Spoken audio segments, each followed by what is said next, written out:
Did you know?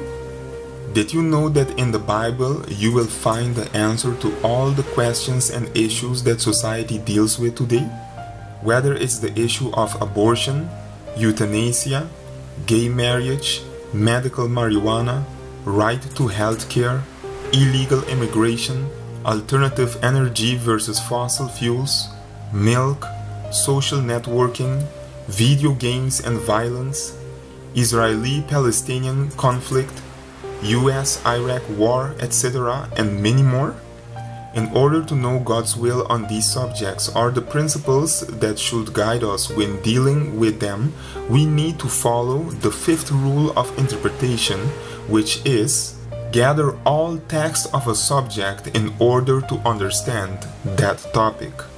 There is no problem in this world that is too complex for Jesus to solve. We just need to follow his instructions given in the Bible as a sign of our trust in him.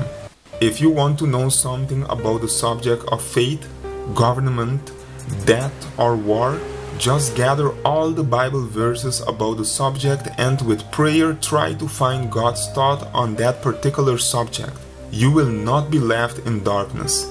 If you have any questions or this ministry has been a blessing to you and you want to support us, contact us. Did you know? Did you know? Did you know?